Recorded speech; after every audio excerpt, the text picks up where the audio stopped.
Okay, actually we also have the company that supplied the software for the United Payments interface joining us. The company is RS Software, and we are now joined by Rajni Jain, the chairman and managing director of that company. Mr. Jain, what's for you in it, this software?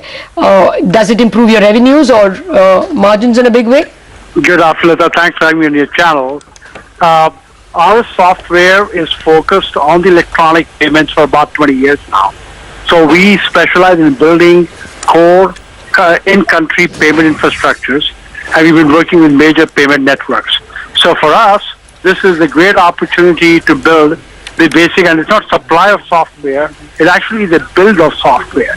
We built it right from architecture design, and that's the product of UPI, which is now launched this morning. And we believe this is the beginning to revolutionize India. And for our opportunity, obviously, is a long-term continuing to build the various applications. For instance, when we first started working with a major payment network, that software is good for about 500 transactions per second. Today it's been tested for 56,000 transactions per second. We see a similar evolution happening with the UPI for India in a much shorter span of time. Okay, we were just speaking with, our colleague was just speaking with Shikha Sharma, the manager and CEO of Axis. Shikha, yes. And she was saying that one of the problems that perhaps that is either yet to be resolved or should not occur is reversing a payment that has not gone through. Is this something your software has already tackled? Are you anywhere in the picture, or should we be asking Hota this question?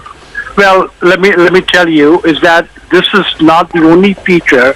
There are several more features which are in the works for the UPI software. As you probably may know, your viewers will, that in a software, once it is launched, it's the user experience which comes back as a feed, and that is what enhances the software for the next version.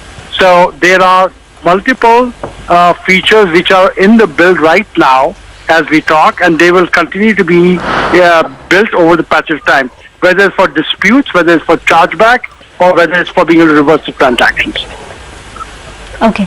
Mr. Jain, first if you could tell us what has been the revenue which is already accrued to you on the back of this particular software?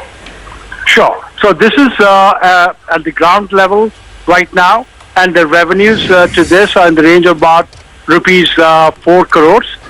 And India for us is a market which is really where we're doing strategic projects like building core infrastructure.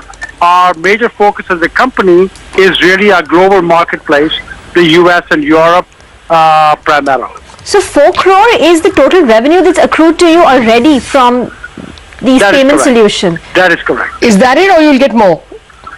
Well, we certainly would like to get more, and we are on the move to continue working and building more capabilities. When we first started, to give you a perspective, we earned maybe from a major payment network $200,000 for the work that we did. Okay. Finally, we took that to $50 million worth of work. On the basis on the basis of this, are you likely to get more orders from anybody else in India? So our focus in India is very specialized and strategic. We're not going after every part of the market. In fact, later this year we're going to be launching our own digital payment platform, and we believe that there is a lot of work to be done in India. We're going to be very selective about it. What's the competition like in providing this particular software? Well, to us, there is no company in India which has the kind of experience of building this kind of software that we do. Sure. All right. We leave it at that. All right. Thank you very much.